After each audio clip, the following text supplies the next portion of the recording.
হযরত আইয়ুব আলাইহিস সালাতু ওয়াস সালাম আল্লাহ তাআলা এক নয় দুই নয় দীর্ঘ 18 বছর পর্যন্ত হযরতে আইয়ুব আলাইহিস সালাতু ওয়াস সালামকে বিছানায় শোয়ায় রাখছেন। শুধু বিছানার মধ্যে তিনি শোয়া এমনটা না, বরং ওই তার গোটা শরীরের মধ্যে পোকায় বাসা বানায় ফেলছে। গোটা শরীরটা যেন একটা পোকার বাসা।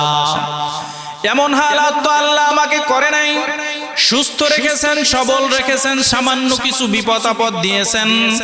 মনে রাখবেন, যেই ঘরের মধ্যে অসুস্থতা নাই, যেই ঘরের মধ্যে বিপদ আপদ বালা মুসিবত নাই, রোগ শোক নাই, ওই ঘরের মধ্যে আল্লাহ তাআলার কোনো রহমত নাই।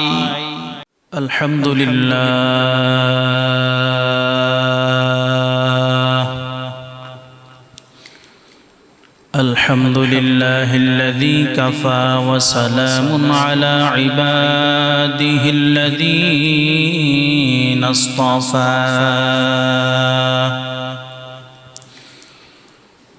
أما بعد فأعوذ بالله من الشيطان الرجيم. بسم الله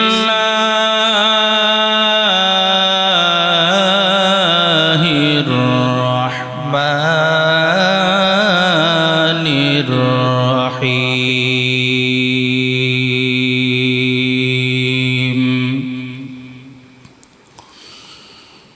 ولنبلونكم بشيء من الخوف والجوع ونقص من الأموال والأنفس والثمرات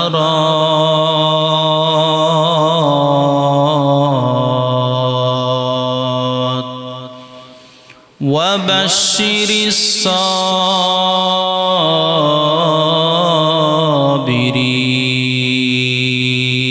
الصابرين. اللهم صل على محمد وعلى آل محمد كما صليت على إبراهيم وعلى آل إبراهيم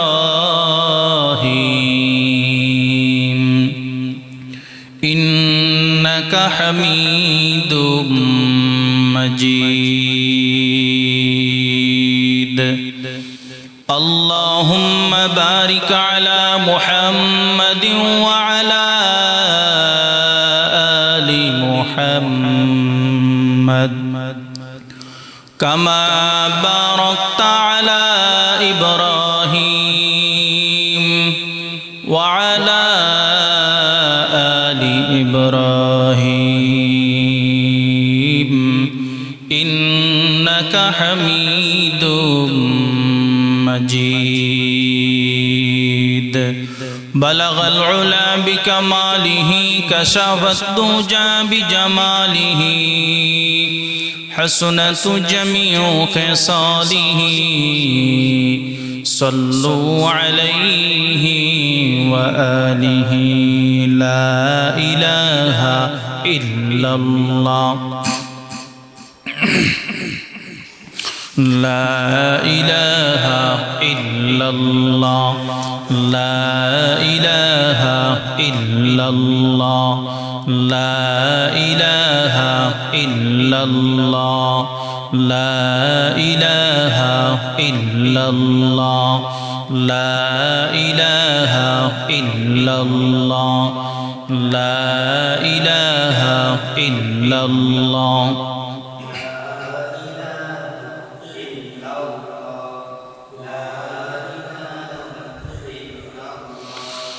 لا إله إلا الله لا إله إلا الله لا إله إلا الله لا إله إلا ইল্লাল্লাহ লা ইলাহা ইল্লাল্লাহ মুহাম্মাদুর রাসূলুল্লাহ।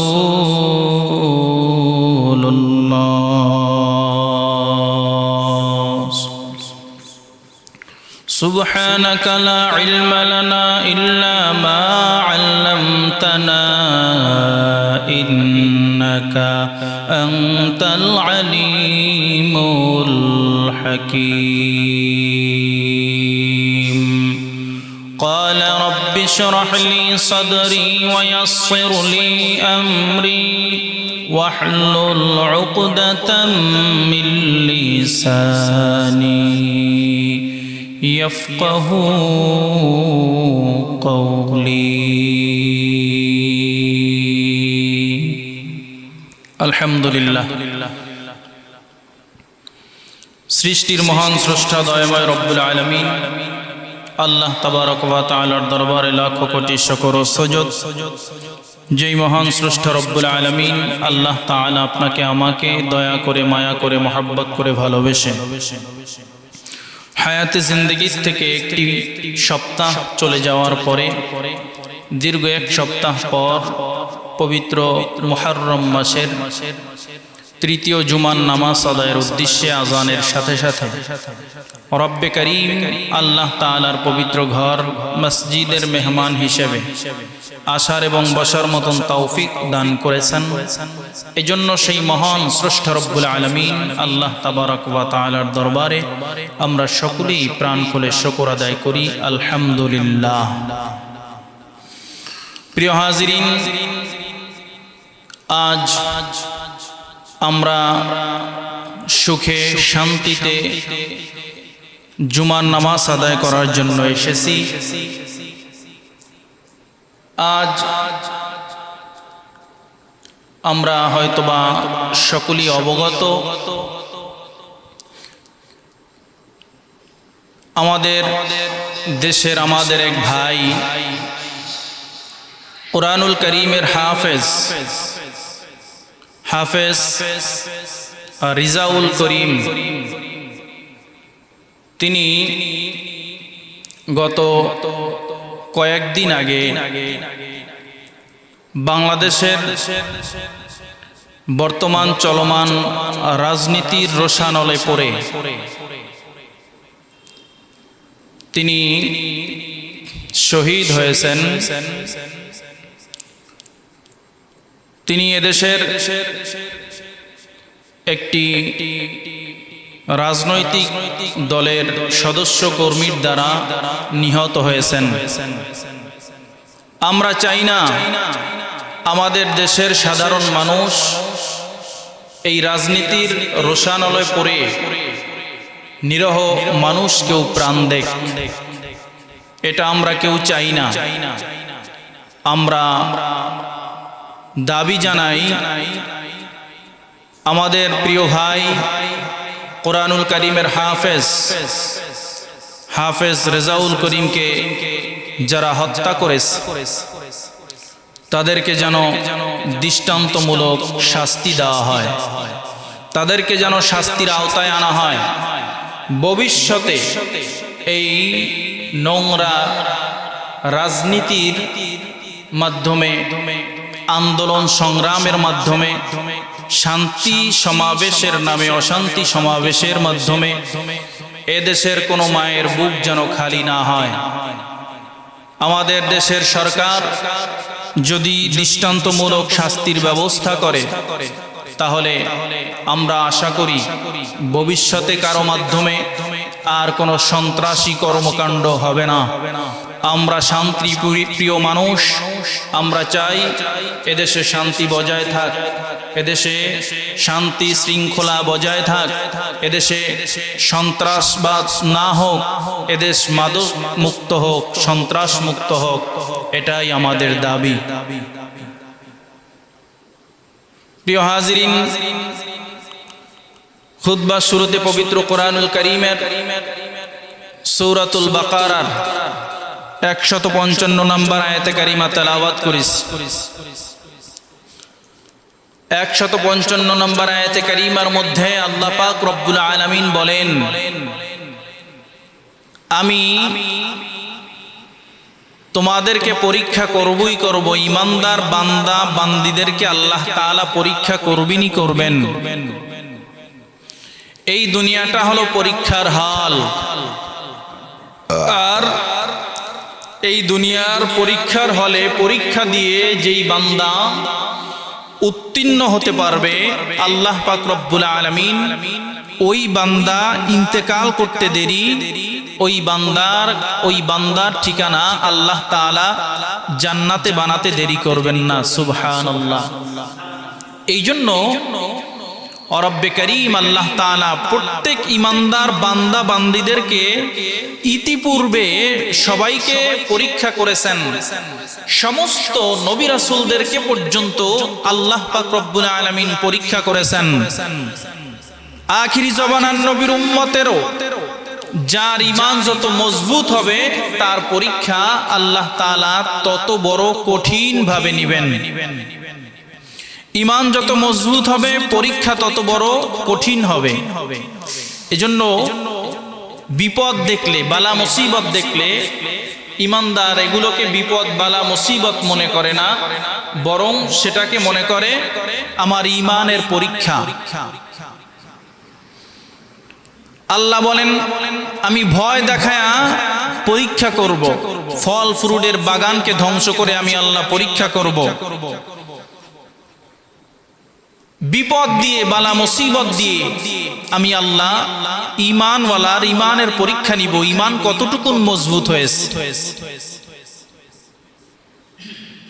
এজন্য ঈমানদার বান্দার সামনে যখন বালা মুসিবত হাজির হয়, বিপদ আপদ রোগ শোক হাজির হয়, ঈমানদার বান্দার জবান থেকে এ কথা বের হয় না যে আল্লাহ তাআলা কি শুধু আমাকেই দেখে, যত বিপদ আছে আল্লাহ আমাকে দেয়, আমি 5 ওয়াক্ত নামাজি, বিপদ কি সব আমার?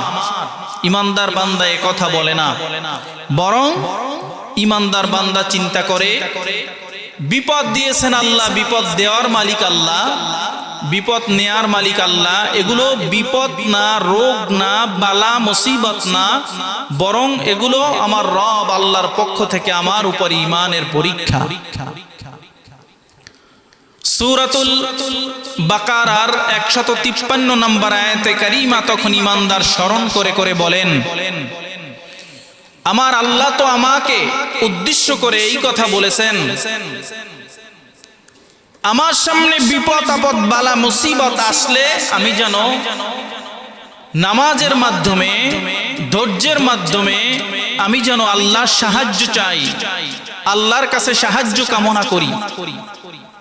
ঈমানদার বান্দা চিন্তা করে আমার রব, আমার মালিক, আমার আল্লাহ তো বলেছেন, ইয়া আইয়ুহাল্লাযীনা আমানুস্তাঈনু বিস-সাবরি ওয়াস-সালাহ, ইয়া আইয়ুহাল্লাযীনা আমানুস্তাঈনু বিস-সাবরি ওয়াস-সালাহ ইন্নাল্লাহা মা'আস-সাবিরিন।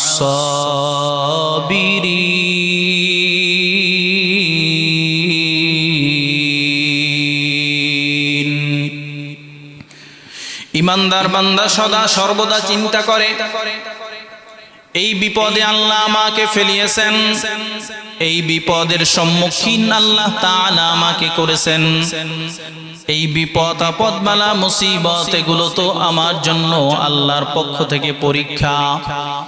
এই পরীক্ষায় আমি যদি অংশগ্রহণ করে, এই পরীক্ষায় আমি যদি উত্তীর্ণ হতে পারি, আমার আল্লাহ তো বলেছেন আমার এই পরীক্ষায় আমি উত্তীর্ণ হওয়ার পর আমার এই দুনিয়া থেকে বিদায় নিয়ে কবর পথের বাসিন্দা হতে দেরি হবে, আমার আল্লাহ তাআলা আমাকে জান্নাতের উচ্চ মাকাম দিতে দেরি করবে না। এই জন্য ঈমানদার বান্দার সামনে যখন বালা মুসিবত চলে আসে, রোগ শোক চলে আসে, ইমানদার বান্দা কোনো হতাশাগ্রস্ত হয় না, দুশ্চিন্তা করে না। ইমানদার বান্দা তখনই যায় নামাজের মুসাল্লাটা বিছায়া, ইমানদার বান্দা নামাজের মুসাল্লা বিছায়া নামাজের মধ্যে দাঁড়ায়া যায়। ইমানদার বান্দা চিন্তা করে, আল্লাহ তাআলা বলেছেন ঈমানওয়ালা বান্দারা ধৈর্য এবং সবর, সালাত এবং ধৈর্যের মাধ্যমে আমি আল্লাহর সাহায্য চাইবে। যেহেতু রবের পক্ষ থেকে, মালিকের পক্ষ থেকে আমার উপরে পরীক্ষা চলে আসছে, এই পরীক্ষায় আমার মালিক আমার আল্লাহ যদি আমাকে উত্তীর্ণ না করে, তাহলে এই দুনিয়ার কোনো মানুষ আমাকে এই পরীক্ষায় উত্তীর্ণ করার মতন কোনো ক্ষমতা রাখে না। আমি সালাতের মাধ্যমে আমার আল্লাহর দরবারে আমি সাহায্য প্রার্থনা করি, আমি নামাজের মাধ্যমে আমার রব আমার মালিকের দরবারে আমি সাহায্য প্রার্থনা করি। ইমানদার বান্দা সদা সর্বদা সালাতের মাধ্যমে, নামাজের মাধ্যমে ইমানদার বান্দা আল্লাহ তাআলার সাহায্য চায়, আল্লাহ তাআলার সাহায্য চায়। ইমানদার বান্দা বিপদ আপদ বালা মুসিবত গুলো দেখলে ইমানদার বান্দা ধৈর্য হারা হয় না, ইমানদার বান্দা ধৈর্য হারায় ফেলায় না, ইমানদার বান্দা সবর হারায় ফেলায় না। ইমানদার বান্দা আল্লাহর সাহায্য চায় আর ডাক দিয়া বলে, মালিক আপনি আমাকে এই বিপদের মধ্যে ফেলিয়েছেন, এই বিপদ থেকে উদ্ধার করার মালিক আপনি আল্লাহ। দুনিয়ার কোন মানুষ বিপদ আপদ বালা মুসিবত থেকে উদ্ধার করতে পারবে না। দুনিয়ার কোনো মানুষ বিপদ আপদ বালা মুসিবত থেকে উদ্ধার করার মতন কোনো ক্ষমতা দুনিয়ার মানুষের নাই। ভাইরা আমার, বন্ধুরা আমার, যখন আপনি আমি বিপদ আপদ বালা মুসিবতের মধ্যে নিমজ্জিত হয়ে যাব, বিপদ আপদ বালা মুসিবতের মধ্যে পড়ে যাব, সদা সর্বদা চিন্তা করব আমার মালিক আমার আল্লাহ আমাকে তো এত বড় কঠিন বিপদে ফেলায় নাই, যেই রকম বিপদে ফেলিয়েছিলেন হযরতে আইয়ুব আলাইহিস সালাতু ওয়াস সালামকে। হযরতে আইয়ুব আলাইহিস সালাতু ওয়াস সালাম আল্লাহ তাআলা এক নয় দুই নয় দীর্ঘ 18 বছর পর্যন্ত হযরতে আইয়ুব আলাইহিস সালাতু ওয়াস সালামকে বিছানায় শোয়া রাখছেন। শুধু বিছানার মধ্যে তিনি শোয়া এমনটা না, বরং ওই তার গোটা শরীরের মধ্যে পোকায় বাসা বানায় ফেলছে, গোটা শরীরটা যেন একটা পোকার বাসা। এমন হালাত তো আল্লাহ আমাকে করে নাই, সুস্থ রেখেছেন, সবল রেখেছেন, সামান্য কিছু বিপদ আপদ দিয়েছেন। মনে রাখবেন, যেই ঘরের মধ্যে অসুস্থতা নাই, যেই ঘরের মধ্যে বিপদ আপদ বালা মুসিবত নাই, রোগ শোক নাই, ওই ঘরের মধ্যে আল্লাহ তাআলার কোনো রহমত নাই। যেই ঘরের মধ্যে রোগী বেশি, রোগ শোক বেশি, বিপদ বেশি, মনে করবেন ওই ঘরের মধ্যে আল্লাহর রহমত বেশি।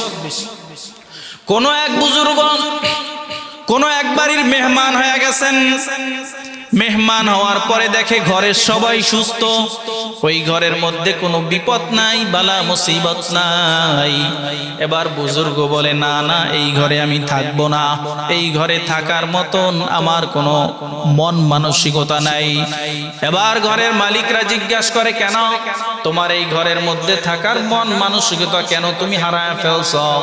এবার ওই বুজুর্গ আল্লাহর বান্দা বলে, শোনো, যেই ঘরের মধ্যে রোগ শোক নাই, বালা মুসিবত নাই, ওই ঘরের মধ্যে আমার মালিক আমার আল্লাহর কোনো রহমত নাই, এই ঘরে রহমত নাই, আমি থাকবো না। আর আমরা তো মনে করি রোগ শোক হইলে আমরা আল্লাহকে গালি দিতে দ্বিধা করি না, যে আল্লাহ কি সব আমারই দেখে, আমি তো 5 ওয়াক্ত নামাজ পড়ি, পাশের ঘরের মানুষটা 1 ওয়াক্ত নামাজও পড়ে না, তার কোনো বিপদ নাই, তার ঘরে কোনো রোগী নাই, বালা মুসিবত নাই, সুখে শান্তিতে আছে। এটা আপনার আমার নজরে হতে পারে। আপনি যে আল্লাহওয়ালা, 5 ওয়াক্ত আল্লাহর হুকুম অনুযায়ী আপনি হাজিরা দেন মসজিদে, এই জন্য তো আল্লাহ আপনার উপরে পরীক্ষা করতেছেন। আপনি মনে করবেন আমার ঘরে রোগী আছে, আমার ঘরে বিপদ আপদ বালা মুসিবত আছে, এটা আল্লাহর পক্ষ থেকে রহমত, এটা আমার জন্য পরীক্ষা। ধৈর্য ধারণ করি, সবর করি, আল্লাহ তাআলা এর মধ্যেই বরকত দিয়া দিবেন। আল্লাহর পয়গম্বর আইয়ুব আলাইহিস সালাতু ওয়াস সালাম, আল্লাহ তাআলা তাকে একদিকে দুনিয়ার বাদশাহী দান করেছেন, অপর দিকে আল্লাহ তাআলা তাকে আবার নবুয়ত দান করেছেন। দুনিয়ায় টাকা পয়সা ধন দৌলত সম্পদের কোনো কমতি নাই, সম্পদওয়ালা টাকাওয়ালা ক্ষমতাও আছে, আর আল্লাহ তাআলা আবার তাকে নবুয়ত দান করছেন। এমন একজন জলিল ও কদর পয়গম্বর, দুনিয়ায় টাকা পয়সা ধন দৌলত সম্পদের কোনো অভাব নাই, এরপরেও এক মুহূর্ত এক সেকেন্ডের জন্য আমার মালিক আমার আল্লাহ তাআলাকে ভুলিয়া থাকে না। আল্লাহ তাআলা একদিন ফেরেশতাদেরকে ডাক দিয়ে বলে, এই তোমরা না বলছো এই দুনিয়ার জমিনে বনি আদম সৃষ্টি করার, ইনসান সৃষ্টি করার কোনো প্রয়োজন নাই, আমরাই তো আপনার তাসবিহ আদায় করি, আমরাই আপনার শুকর আদায় করি, আমরাই তো আপনার ইবাদত করি, এই বনি আদম বানাইবার কোনো প্রয়োজন নাই, এই বনি আদম বানাইবার কোনো দরকার নাই। তোমরা না বলছো, দেখো এই বনি আদমের মধ্যে অন্যতম একজন বনি আদম হলো আমার পয়গম্বর আইয়ুব। দেখো আমার আইয়ুবের ধন দৌলত টাকা পয়সার কোনো কমতি নাই, কিন্তু আমার আইয়ুবের দিকে তাকায়া দেখো, এত ক্ষমতার মালিক হওয়া সত্ত্বেও, এত টাকা পয়সার মালিক হওয়া সত্ত্বেও এক মুহূর্ত এক সেকেন্ডের জন্য আমার আইয়ুব আমারে ভোলে নাই। দেখো ফেরেশতারা, তোমরা তো বানাইতে নিষেধ করছিলে, আমি বানাইছি, আমার আইয়ুবের দিকে তাকাও, টাকা পয়সা ধন দৌলত সম্পদের কোনো কমতি নাই, এরপরেও আমার আইয়ুব এক মুহূর্ত এক সেকেন্ডের জন্য আমাকে ভোলে নাই। এই সুযোগ মিস্টার ইবলিস কাজে লাগায় নিল। মিস্টার ইবলিস শয়তান আল্লাহর কাছে গিয়া বলে, আল্লাহ আপনার আইয়ুব আপনাকে কেমনে বলিয়া থাকবে? জানেন না এই দুনিয়ার যারা অভাবী তারা আল্লাহ তাআলাকে ভুলিয়া থাকে, রিজিকের সন্ধান করতে গিয়া, কামাই রোজগার করতে গিয়া তারা আপনাকে ভুলিয়া যায়, কিন্তু আপনার আইয়ুবের টাকা পয়সা ধন দৌলত সম্পদের কোনো কমতি নাই, এই আইয়ুব কেন আপনাকে ভুলিয়া থাকবে? শয়তান আল্লাহকে বুঝাতে চায়, যুক্তি দেয়, যার অভাব আছে সে কামাই করতে গিয়া, আয় করতে গিয়া, রিজিকের সন্ধান করতে গিয়া আপনাকে ভুলবে, কিন্তু যার সব আছে সে আপনাকে ভুলবে কেন? আর আমরা দেখি, আমরা যারা মোটামুটি সম্পদশালী, মোটামুটি ক্ষমতা আছে, আমাদের আর টাকা পয়সা, আমাদের আর নামাজ কালাম রোজা আল্লাহর ইবাদতের দিকে আমাদের মন থাকে না। আল্লাহ তাআলা মিস্টার ইবলিস শয়তানকে ডাক দিয়া বলেন, এ শয়তান, আগামীকাল সকালবেলা তাকায় দেখবি আমার আইয়ুবের হালাত, আমার আইয়ুবের অবস্থা কেমন হয়। সকাল হয়ে গেল, হযরত আইয়ুব আলাইহিস সালাতু ওয়াস সালাম বসে আছেন, একদল সাংবাদিক, একদল তার কর্মচারীরা আইয়ুব আলাইহিস সালাতু ওয়াস সালামকে গিয়া সালাম দেয়, আসসালামু আলাইকুম ইয়া নবী আল্লাহ, ইয়া আইয়ুব, আল্লাহর পক্ষ থেকে আপনার উপরে পরীক্ষা আসছেন নাকি আমরা জানি না।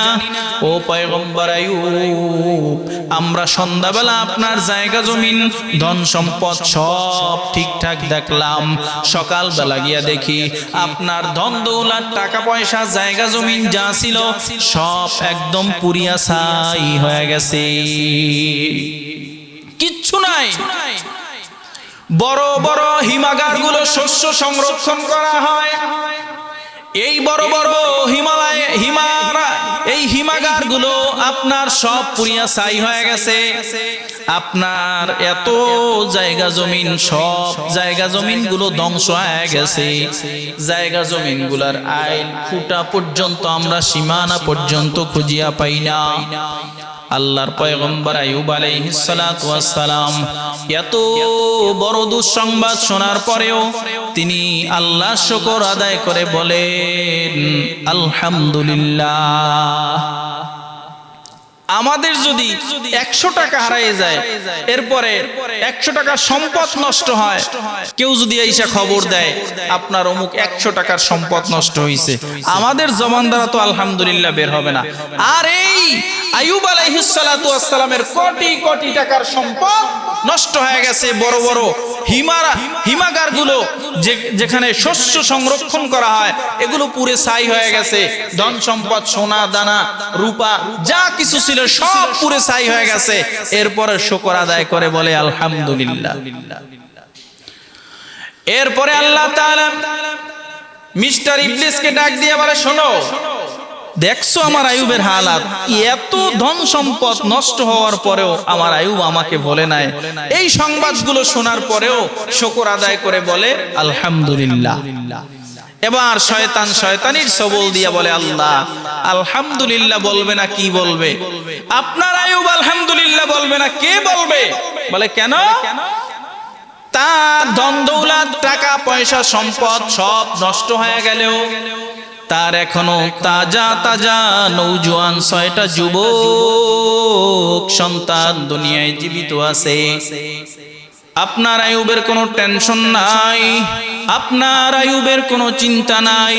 তার ধন দৌলত, টাকা পয়সা সব নষ্ট হয়ে গেল, এই নৌজওয়ান 6টা যুবক তাকে যদি কামাই রোজগার করিয়া খাওয়ায়, আয় করিয়া খাওয়ায়, এই জন্য এই ভরসায় আপনার আইয়ুব জবান দ্বারা আলহামদুলিল্লাহ বলছে। আল্লাহ বলে, তোর এখন নজর গেছে আইয়ুবের 6টা ছেলের দিকে, সন্তানের দিকে। আগামীকাল সকালবেলা তাকায় দেখবি, এইবার পরের দিন সকালবেলা আবার আইয়ুব আলাইহিস সালাতু ওয়াস সালাম বসে আছেন। আবার সাংবাদিকের দল আইসা সালাম দিয়া বলে, পয়গম্বর আপনি খবর শুনছেন নাকি? বলে কি সংবাদ, কি খবর? বলে আপনার 6টা তাজা সন্তান সন্ধ্যাবেলা দেখলাম জীবিত, সুন্দর ঘুমাইতে গেল। সকালবেলা গিয়া দেখি আপনার 6টা সন্তানের একটা সন্তানও দুনিয়ায় জীবিত নাই, সব মারা গেছে। আল্লাহর পয়গম্বর আইয়ুব আলাইহিস সালাতু ওয়াস সালাম, আইয়ুব আলাইহিস সালাতু ওয়াস সালাম বলে, ইন্না লিল্লাহি ওয়া ইন্না ইলাইহি রাজিউন। আলহামদুলিল্লাহ। সূরাতুল বাকারার 156 নম্বর আয়াতে কারীমার মধ্যে আল্লাহ স্মরণ করা দেয়, তাদের সামনে যখন বিপদ আপদ বালা মুসিবত চলে আসে, তখন তারা যদি বলে, তারা তখন বলে, ক্বালু ইন্না লিল্লাহি ওয়া ইন্না ইলাইহি রাজিউন। হযরত আইয়ুব আলাইহিস সালাতু ওয়াস সালামের 1 নয় 2 নয় 6টা সন্তান দুনিয়া থেকে বিদায় নেয়ার খবর শুনেও তিনি ইন্না লিল্লাহ পড়িয়া আবার আলহামদুলিল্লাহ বললেন। এইবার সাংবাদিকরা বলে, ও পয়গম্বর, আপনি এই মারাত্মক দুঃসংবাদ শোনার পরেও আপনি আলহামদুলিল্লাহ বললেন, কারণ কি জানতে চাই। এবার আল্লাহর পয়গম্বর আইয়ুব আলাইহিস সালাতু ওয়াস সালাম বলে, তোমরা জানো না এই 6টা সন্তান তোমরা জানো আমার সন্তান, কিন্তু না না, এই 6টা সন্তান আল্লাহর পক্ষ থেকে আমার কাছে ছিল আমানত। এগুলো আমার না, এগুলোর আসল মালিক হলো আল্লাহ। ইয়ামানাত চন্দে রোজে মজদে মস্ত, দর হাকিকত মালিকে হর শৈ খুদাস্ত। এগুলো আল্লাহর পক্ষ থেকে আমার কাছে ছিল আমানত, আমি আমানত হিসাবে গচ্ছিত রেখেছিলাম। আমার আমানত আল্লাহর আমানত, আল্লাহ নিয়ে গেছেন। এই জন্য আমার কোনো টেনশন নাই, দুশ্চিন্তার কোনো কারণ নাই। আমি টেনশনও করি না, দুশ্চিন্তাও করি না, মনও খারাপ করি না, বরং আল্লাহ শুকর আদায় করলাম এই কারণে, এই আমানাতগুলো এতদিন পর্যন্ত আমার কাছে ছিল। আমার জানা মতে এতদিন পর্যন্ত এই আমানাতের বিন্দু পরিমাণে কোনো খেয়ানত হয় নাই। জানি না শেষ পর্যন্ত এই আমানাতগুলো আমি নিতে পারতাম কি পারতাম না, শেষ পর্যন্ত এই আমানাতগুলো আমি রক্ষা করতে পারতাম কি পারতাম না, আমার জানা নাই। তিনি নিয়ে গেছেন, আমার কোনো দুঃখ নাই, আমার কোনো টেনশন নাই, আমার কোনো চিন্তা নাই। একজন বাবা হারা, সন্তান হারা বাবার প্রশ্নের জবাব এরকম হতে পারে, আশ্চর্য। আমাদের তো একটা মাত্র সন্তান দুনিয়া থেকে বিদায় নিলে আমাদের কোনো হুঁশ থাকে না। আর আইয়ুব আলাইহিস সালাতু ওয়াস সালামের ছয়টা সন্তান দুনিয়ার থেকে বিদায় নিয়ে চলিয়া গেল। হযরত আইয়ুব আলাইহিস সালাতু ওয়াস সালাম বরং আরো উল্টা সাংবাদিকদেরকে সান্ত্বনা দিয়া বলে, এগুলো আমার ছিল না, এগুলোর মালিক হলো আল্লাহ। এগুলো আমার কাছে আমানত ছিল, আমার কাছে আমানত ছিল, আমি আমানতদারিতা রক্ষা করতে পারছি কি পারি না জানি নাই। এগুলোর আসল মালিক আমি ছিলাম না, এগুলোর আসল মালিক ছিল আল্লাহ। যার ফলে যার আমানত তিনি নিয়ে গেছেন, আমার কোনো দুঃখ নাই, আমার কোনো টেনশন নাই, আমার কোনো চিন্তা নাই। এ চামটা এলাকার মুসলমানে, কবর পথের পথিক, এ মুসাফির আমার ভাইরা, যার সন্তান দুনিয়া থেকে বিদায় নিয়ে চলিয়া যায়, সে বুঝে সন্তান হারা কষ্ট কত কঠিন। যার বাবা দুনিয়া থেকে বিদায় নিয়ে চলিয়া যায়, সে বুঝে বাবা হারানো শোক কত কঠিন। যার মা দুনিয়া থেকে বিদায় নিয়ে চলিয়া যায়, সে বুঝে মা হারানো শোক কত কষ্টকর, কত কঠিন। কিন্তু এর মধ্যে আইয়ুব আলাইহিস সালাতু ওয়াস সালাম আমার মালিক, আমার রব, আমার আল্লাহ তাআলা শুকর আদায় করে। এ আল্লাহর বান্দারা, যার মা দুনিয়া থেকে বিদায় নিয়ে চলিয়া গেছে, বাবা দুনিয়া থেকে বিদায় নিয়ে চলিয়া গেছে, একটু মনে মনে খেয়াল করেন, দিলে দিলে খেয়াল করেন। আমার মা আমার সামনে থেকে লাশ হইয়া কবরের দিকে রওনা দিয়া চলিয়া গেল, আমার বাবা লাশ হয়ে আমার সামনে থেকে কবর দেশের বাসিন্দা হয়ে গেল। আমি তো বিন্দু পরিমাণে রক্ষা করতে পারলাম না, আমার মাকে দুনিয়ায় রাখতে পারলাম না, আমার বাবাকে আমি দুনিয়ায় রাখতে পারলাম না, আমার ভাইকে আমি দুনিয়ায় রাখতে পারলাম না। একটু দিলে দিলে খেয়াল করা দরকার। আমিও তো কারো বাবা, ও পর্দার আড়ালের মা, একটু দিলে দিলে খেয়াল করা দরকার। আমিও তো কারো মা, আমার সন্তানের সামনে থেকেও আমার লাশ তো দুনিয়া থেকে বিদায় নিয়ে চলিয়া যাবে, আমার সন্তানের সামনে থেকে মায়ের লাশটা দুনিয়া থেকে বিদায় নিয়ে চলিয়া যাবে, বাবার লাশটা দুনিয়া থেকে বিদায় নিয়ে চলিয়া যাবে। আমার সন্তানও তো আমাকে দুনিয়ায় রাখতে পারবে না, আমার সন্তানের এই দুনিয়ায় রাখার মতন কোনো ক্ষমতা নাই। মা যার দুনিয়া থেকে বিদায় নিয়ে চলিয়া গেছে, বাবা যার দুনিয়া থেকে বিদায় নিয়ে চলিয়া গেছে, একটু ধীরে ধীরে খেয়াল করেন। আমার বাবা এই তো দুনিয়ার জমিনে হাঁটা চলাফেরা করছে, দুনিয়ায় বাজারঘাট করেছে, আমাদেরকে কামাই রোজগার করিয়া খাওয়াইছে। সাধারণ কয়েকদিনের ব্যবধানে দুনিয়া থেকে বিদায় নিয়ে কবরের বাসিন্দা হয়ে গেল। আমিও যদি দুনিয়া থেকে বিদায় নিয়ে চলিয়া যাই, বছরকে বছর চলিয়া যাবে।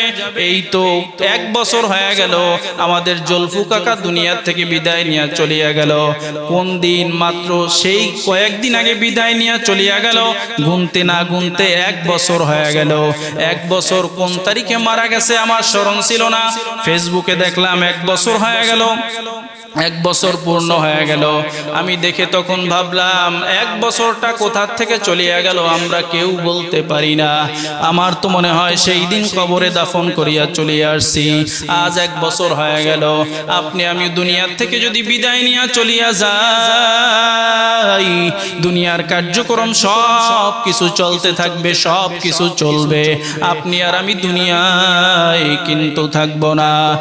মুসাফিরের দলেরা, কবর পথের পথিক আমার ভাইরা, একটু বিপদ আপদ বালা মুসিবতের মধ্যে নিমজ্জিত হয়ে গেলে আমরা আল্লাহ তাআলাকে গালি দিতে ভুল করি না, আমরা আল্লাহর উপরে গোসা হয়ে যাই, আমরা আল্লাহর উপরে নারাজ হয়ে যাই।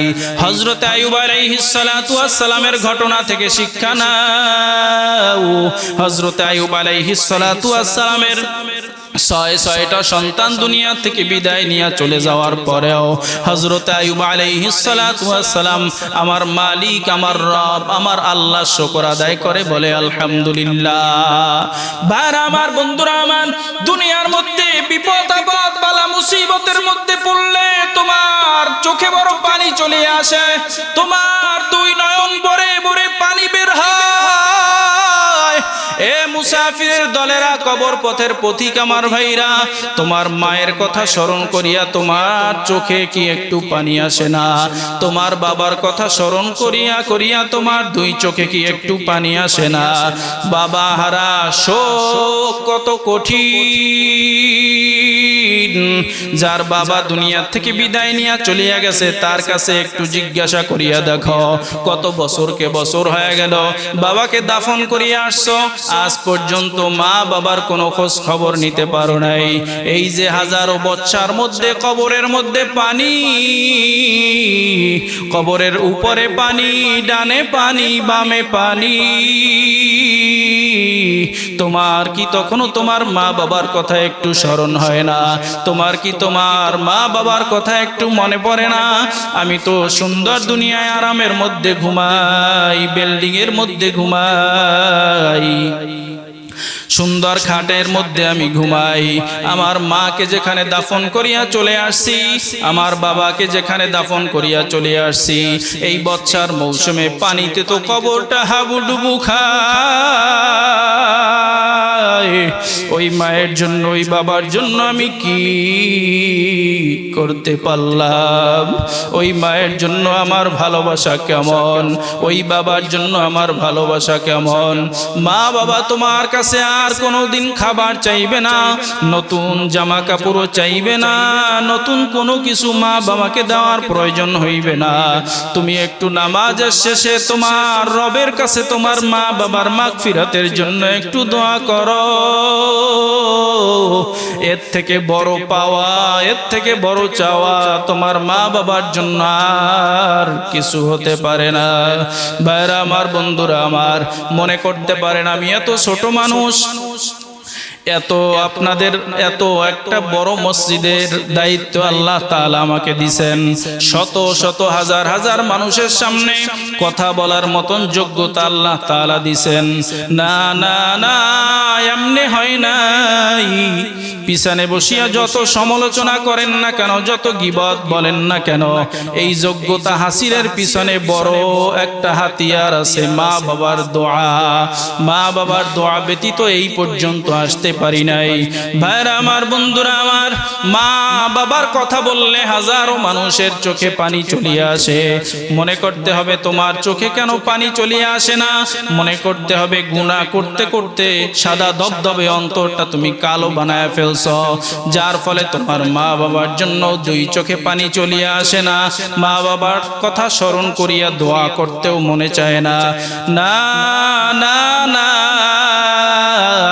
আজকে একটু মা বাবার কথা স্মরণ করিয়া দুই চোখের পানি ফালায়া দোয়া করিয়া যাও। মা বাবা তোমার আমার জন্য কম কষ্ট করে নাই। মা বাবার উসিলায় দুনিয়াতে আসলা, টাকা পয়সা ধন দৌলত সম্পদের মালিক হইলা। ওই মা বাবার জন্য একটু বেশি বেশি পরিমাণে দোয়া করা দরকার। ভাইরা আমার, বন্ধুরা আমার, মা বাবার কথা বললে আমাদের অনেকের মন দিল নরম হয়ে যায়।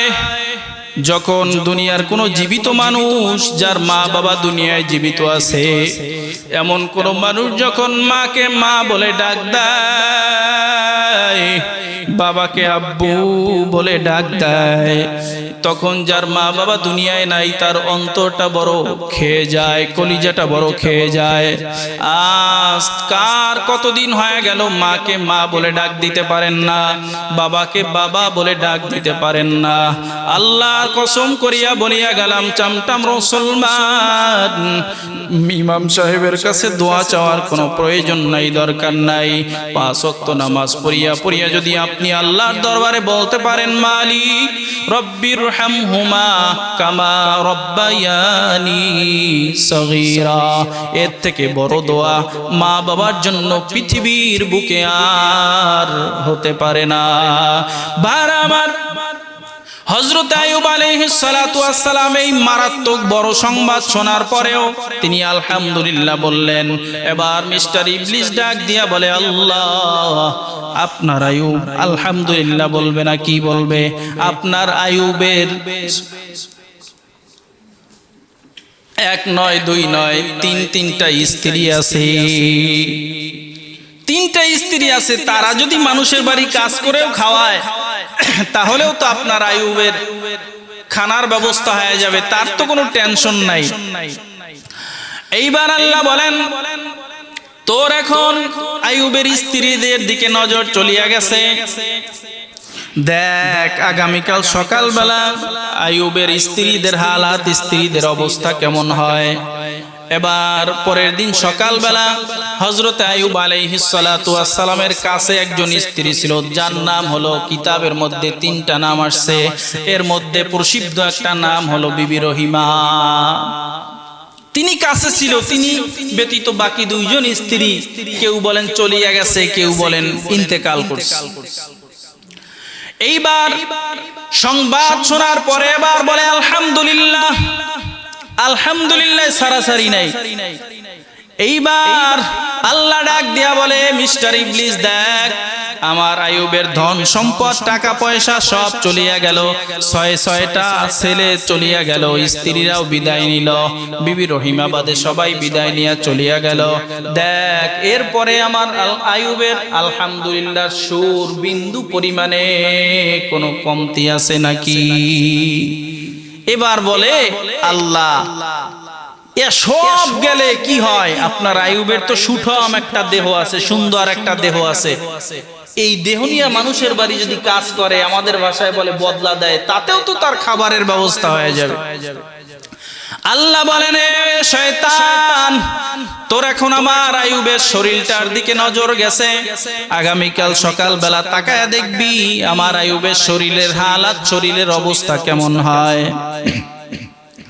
এবার সকাল হয়ে গেল, আইয়ুব আলাইহিস সালাতু ওয়াস সালামের শরীরের মধ্যে বড় বড় এক একটা ঠোসকা ফোঁড়া উঠে গেল, আর প্রত্যেকটা ফোঁড়ার মধ্যে এক একটা বড় বড় পোকায় আক্রমণ করে ফেললো। গোটা শরীর পোকায় জর্জরিত হয়ে গেল এক রাতের ভেতরে। এইবার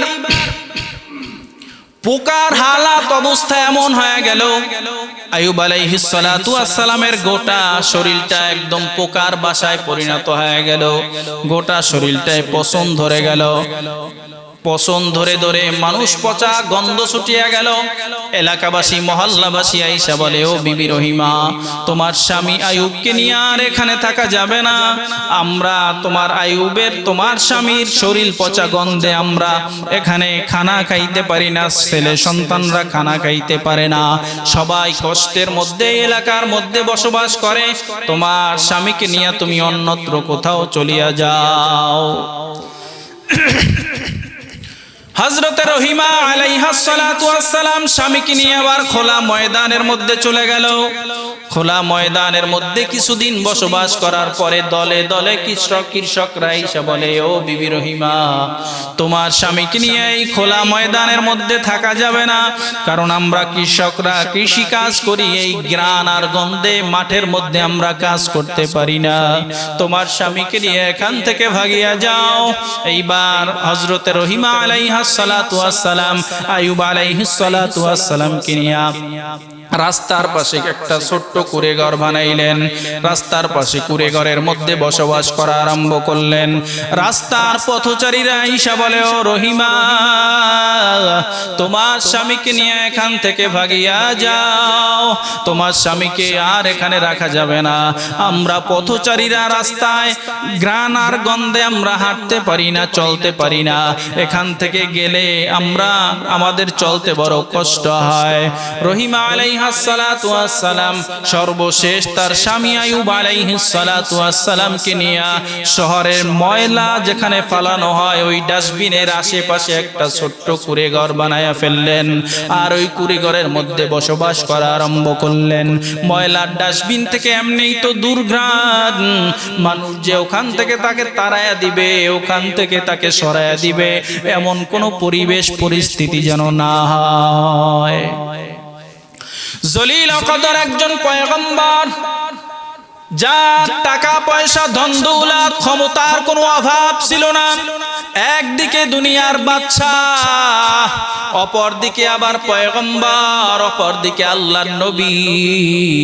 তার কোথাও জায়গা হয় না, কোথাও জায়গা হয় না।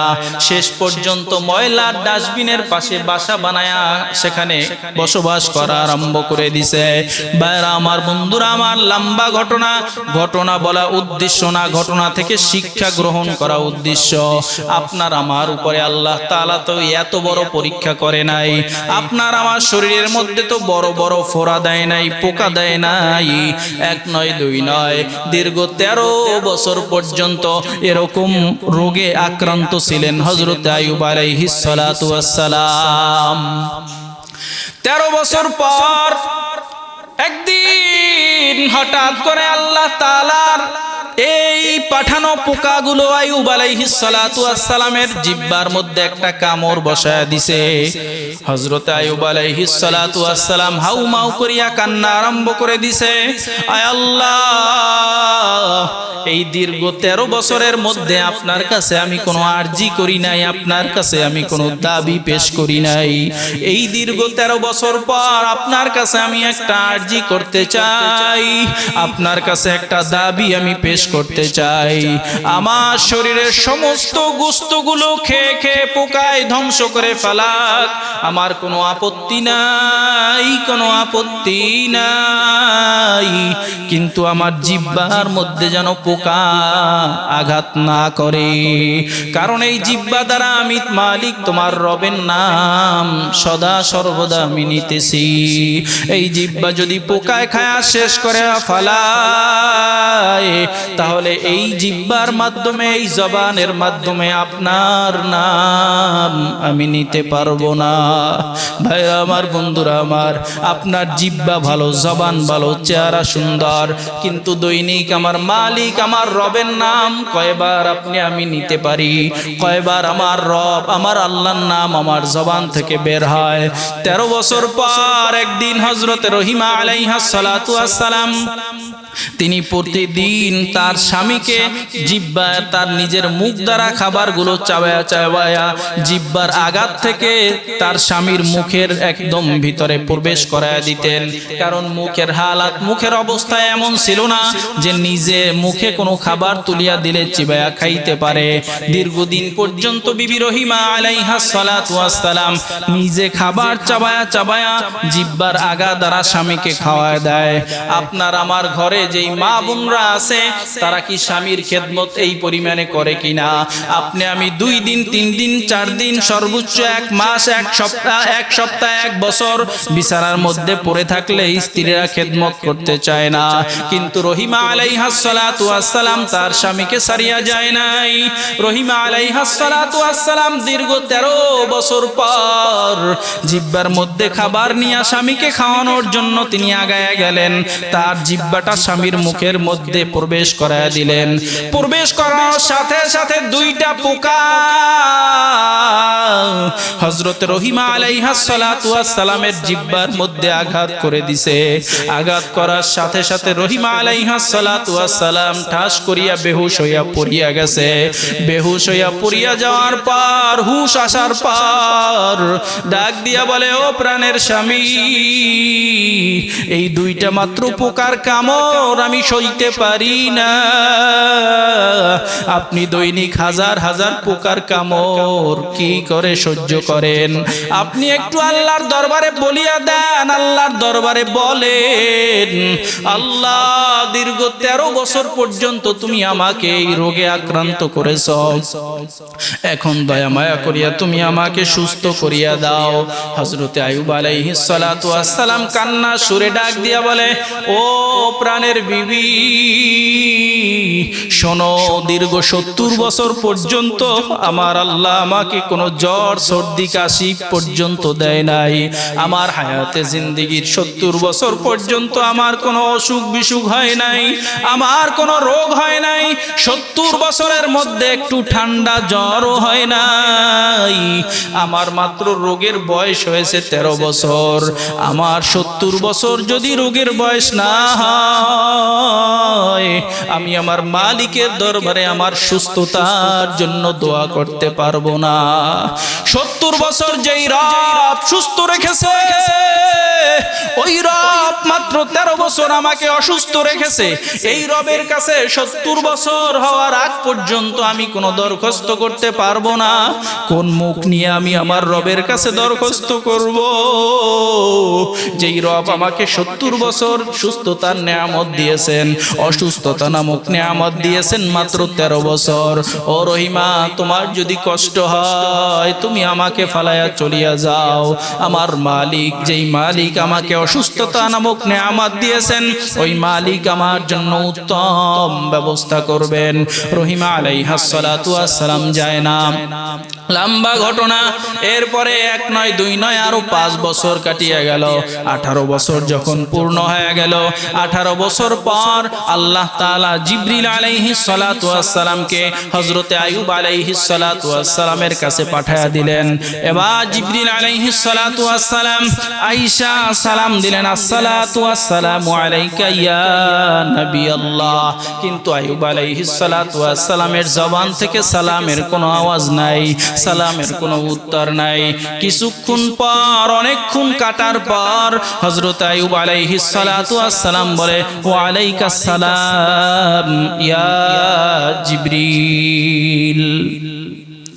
হযরত জিবরিল আলাইহিস সালাতু ওয়াস সালাম আশ্চর্য হয়ে গেলেন, প্রশ্ন করলেন, ও ভাই আল্লাহর পয়গম্বর আইয়ুব, আপনাকে আমি সালাম দিলাম অনেকক্ষণ পূর্বে, আপনি অনেকক্ষণ দেরি করিয়ে আমার সালামের জবাব দিলেন। উম্মতের নবীর হালাত, নবীর অবস্থা যদি এমনটা হয়, উম্মতের অবস্থা কি হবে? এবার কান্না জড়িত কণ্ঠে আইয়ুব আলাইহিস সালাতু ওয়াস সালাম ডাক দিয়া বলে, ভাই বেয়াদবি, আল্লাহর রাস্তে ক্ষমা চাই, মাফ চাই। আপনি যখন আমাকে সালাম দিতেছিলেন, তখন আমার মুখের মধ্যে আল্লাহর 2 জন মেহমান গোশত খাইতেছিল। এই জন্য তাদের ডিস্টার্ব হবে। আমি যদি মুখ দ্বারা কথা বলি, নাড়াচাড়া করি, ওরা তৃপ্তি সহকারে মেহমানদারি করতে পারবে না। এরা তো আল্লাহর পাঠানো মেহমান। আমি যদি তাদেরকে ডিস্টার্ব করি, তাহলে তো তারা পেট ভরে তৃপ্তি ভরে খেতে পারবে না। এই জন্য আমি চিন্তা করলাম, সালামের জবাব আমি একটু পরে দিলেও হবে, কিন্তু এই মেহমানদেরকে আমি যদি ডিস্টার্ব করি, আমার আল্লাহর আদালতে গিয়ে যদি কিয়ামতের ময়দানে বলে, আল্লাহ আপনি আমাকে আইয়ুবের কাছে মেহমান হিসেবে পাঠিয়েছিলেন, কিন্তু আপনার আইয়ুব আমাকে ডিস্টার্ব করছে, পেট ভরে আমাদেরকে খাইতে দেয় নাই, এরকম যদি আবদার, এরকম মামলা যদি আল্লাহর দরবারে এই পোকা 2টা করে বসে, আমি কি জবাব দিব? এই জন্য আপনার সালামের উত্তর আওয়াজ আমি একটু দেরি করে দিয়েছি। ভাইরা, এইবার জিবরিল আলাইহিস সালাতু ওয়াস সালাম প্রশ্ন করলেন, ও আল্লাহর পয়গম্বর, আপনি কেমন আছেন? 18 বছর বিছানায় পড়া, 18 বছর রোগ শোকে জর্জরিত, এমন অবস্থায় আল্লাহর পয়গম্বরকে জিজ্ঞাসা করতেছেন, আপনি কেমন আছেন? আল্লাহর পয়গম্বর আইয়ুব আলাইহিস সালাতু ওয়াস সালাম এক বাক্যে বলেন, আলহামদুলিল্লাহ। 18 বছর বিছানায়, এই পোকায় জর্জরিত একটা বাসা, যেই পোকার একটা কামড় সহ্য করার ক্ষমতা দুনিয়ার মানুষের ছিল না, এরপরেও জবান দ্বারা বলে আলহামদুলিল্লাহ। আল্লাহ তাআলা ডাক দিয়া বলে, জিবরিল, আমার আইয়ুবের জবাব কেমন? এবার জিবরিল আলাইহিস সালাতু ওয়াস সালাম বলে, আল্লাহ, দুনিয়ার কোন মানুষের জবাব এরকম হতে পারে আমার জানা নাই। আপনার আইয়ুব এই হালাত, এই অবস্থায়ও বলে আলহামদুলিল্লাহ। আল্লাহ তাআলা বলে, ও জিবরিল, আমার আইয়ুবকে কি দ্বারা পুরস্কৃত করা যায়, কি দ্বারা পুরস্কৃত করা যায়?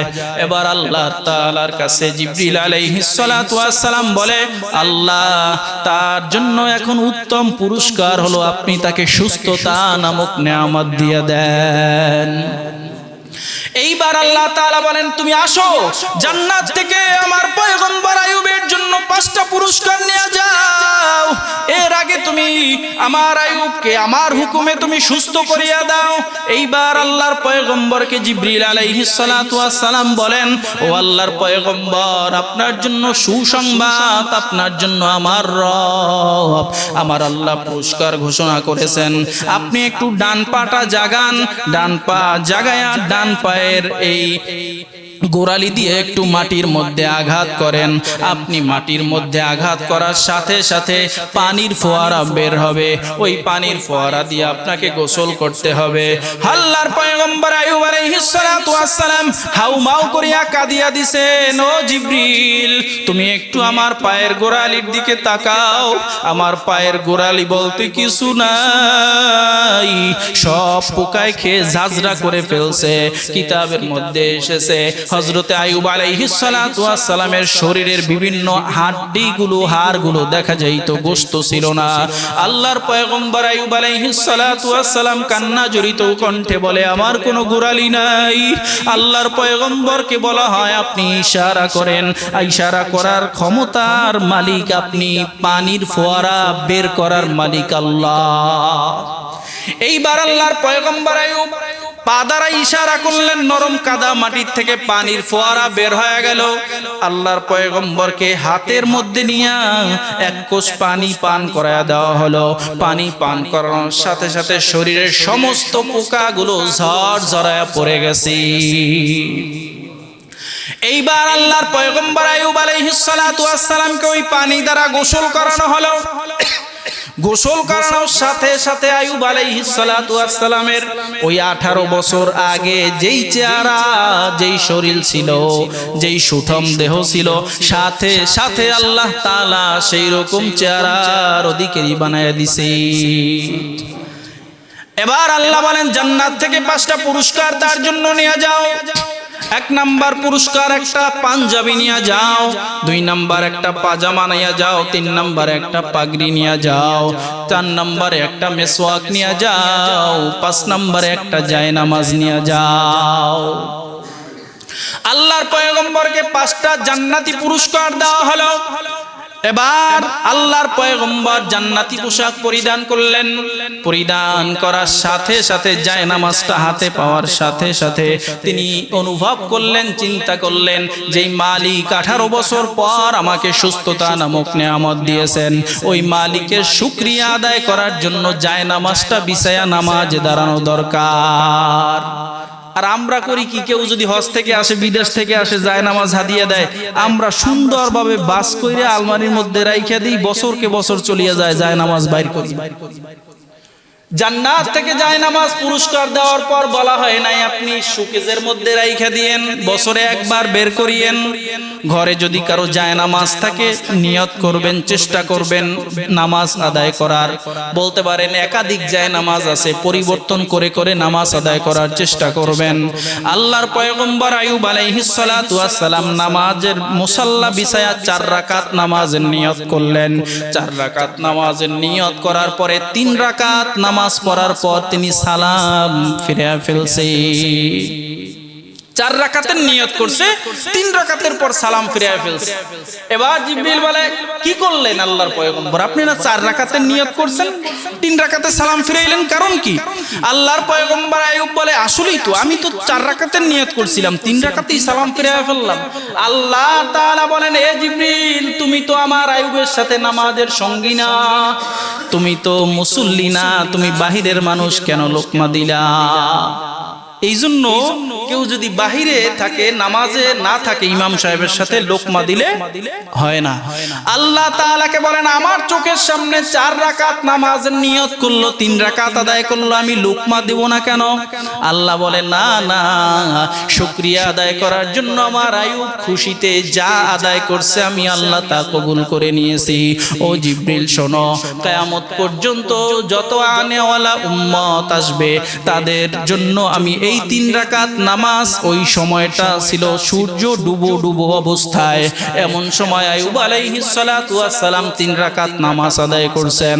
আল্লাহ তাআলা ডাক দিয়া বলেন কিয়ামত পর্যন্ত যত উম্মত আসবে আমি আল্লাহ তাআলা সবার উপরে এই মাগরিবের 3 রাকাত নামাজ আমি ফরজ করে দিলাম। পরে সে তো ঘরের মধ্যে সুন্দর সুদর্শন সুঠাম দেহের অধিকারী একটা মানুষ। বিবি রহিমা প্রতিদিন সকালবেলা তিনি কাজ করতেন, মানুষের বাড়ি সন্ধ্যাবেলা ফিরে আসতেন। এবার তাড়াহুড়ো করে আয়েশা সন্ধ্যার সময় খাবারগুলো বানাইতেছে, স্বামীকে খাওয়াবে, নিজে চাবাইতেছে। হঠাৎ করে তাকায় দেখে তার স্বামী যেই জায়গায় এতদিন পর্যন্ত দীর্ঘদিন শোয়া ছিল সে জায়গায় নাই। এবার পাশে তাকায় দেখে যায় নামাজের মধ্যে একজন লোক দেখা যায়, সুন্দর সুঠাম দেহের অধিকারী। এবার ঘর থেকে বিবি রহিমা আলাইহা সালাতু ওয়াস সালাম লাফ দিয়া ঘর থেকে বেরিয়ে গেলেন। ঘর থেকে বেরিয়ে কাদু কাদু অবস্থায় ডাক দিয়া বলেন কে তুমি? আমার ঘরের মধ্যে আমার স্বামী আইয়ুবকে তুমি দেখছো নাকি? আমার স্বামী আইয়ুবকে মনে হয় বাঘে খেয়ে ফেলছে, আমার স্বামী আইয়ুবকে মনে হয় ভয়ঙ্কর জঙ্গলাত থেকে কোনো হিংস্র প্রাণী আইসা খেয়ে ফেলছে, আর তুমি আমার ঘরকে দখল দিয়েছো। কান্না করে আর চতুর্দিকে স্বামীকে শুধু তালাশ করে আর খুঁজে। কিন্তু আইয়ুব আলাইহিস সালাতু ওয়াস সালাম যায় নামাজের মুসাল্লায় বসে বসে মিসকি মিসকি হাসে। তিনি দেখতেছেন যে রহিমা তার জন্য পাগল হয়ে গেছে। এবার ডাক দিয়া বলে রহিমা শোনো, আমি তো তোমার স্বামী আইয়ুব। এবার রহিমা বলে না না, আপনি আমার স্বামী আইয়ুব হতে পারেন না। আমার স্বামী এখানে বিছানার মধ্যে শোয়া ছিল, তার শরীরটা ছিল একটা পোকার বাসা। আপনি তো সুন্দর সুঠাম দেহের অধিকারী মানুষ। আইয়ুব আলাইহিস সালাতু ওয়াস সালাম যা কিছু বলে কোনো কিছু রহিমা আলাইহিস সালাতু ওয়াস সালাম বিশ্বাস করে না। এবার আইয়ুব আলাইহিস সালাতু ওয়াস সালাম বলে তুমি একটু এই দরজার ফাঁকে আসো। দরজার ফাঁকে আইসা দেখো ওই 18 বছর আগে তোমার স্বামী আইয়ুবের নাকটা যেভাবে ছিল এখন সেইভাবে দেখতেছো কিনা? তোমার স্বামীর চেহারা 18 বছর আগে যেভাবে ছিল ওই চেহারা তুমি দেখতে পারতেছো কিনা? এবার দরজার ফাঁকে গিয়া তাকায় দেখে হ্যাঁ 18 বছর আগে আমার স্বামী আইয়ুবের চেহারাটা যেরকম ছিল এই লোকটার চেহারা সেই চেহারার সাথে মিল পাওয়া যায়। এই লোকটার কানটা সেই আমার স্বামীর কানের সাথে মিল পাওয়া যায়। এই লোকটার নাকটা আমার স্বামীর নাকের সাথে মিল পাওয়া যায়। এই লোকটার চাউনি, এই লোকটার বচনভঙ্গি আমার 18 বছর আইয়ুবের সাথে মিল পাওয়া যায়। এইবার আইয়ুব আলাইহিস সালাতু ওয়াস সালাম সমস্ত ঘটনা খুলিয়া বলার পর এইবার রহিমা আলাইহাস সালাতু ওয়াস সালাম বলে আমার মালিক আমার আল্লাহ যদি চায় তাহলে আমার আল্লাহর মাধ্যমে সব কিছু হওয়া সম্ভব। ইদা আরাদা শাইআন আইয়াকুলা লাহু কুন ফায়াকুন। আল্লাহ যদি চায় সব হওয়া সম্ভব। রহিমা আলাইহাস সালাতু ওয়াস সালাম ঘরের মধ্যে প্রবেশ করলেন। ভাইরা আমার, বন্ধুরা আমার, এত লম্বা ঘটনা কাহিনী বর্ণনা করার একমাত্র কারণ হলো আল্লাহ তাআলা কেমন ধৈর্য দিয়েছিলেন হযরতে আইয়ুব আলাইহিস সালাতু ওয়াস সালামকে। আর আমরা যদি সামান্য রোগ শোকে আক্রান্ত হয়ে যাই আল্লাহকেও গালি দিতে দ্বিধাবোধ করি না। না, আল্লাহ বলেছেন ইমানদার বান্দা তারা ইন্নাল্লাহা মাআস সাবিরিন, তারা সালাত এবং নামাজ এবং ধৈর্যের মাধ্যমে আল্লাহ তাআলার কাছে সাহায্য চাইবেন, আল্লাহ তাআলার কাছে সাহায্য চাইবেন। এই জন্য আমরা যেন বিপদ আপদ বালা মুসিবতে আমরা যেন আল্লাহর কাছে নামাজের মাধ্যমে ধৈর্যের মাধ্যমে সাহায্য প্রার্থনা করি। এবং মা বাবা আমাদের যাদের দুনিয়া থেকে বিদায় নিয়ে চলে গেছে প্রাণ খুলে মা বাবার জন্য আমরা যেন সদা সর্বদা 5 ওয়াক্ত নামাজ আদায় করে দোয়া করতে পারি। আল্লাহ তাআলা সবাইকে আমল করার তৌফিক দান করুক, আমিন। ওয়া আখিরু দাওয়ানা আলহামদুলিল্লাহি রাব্বিল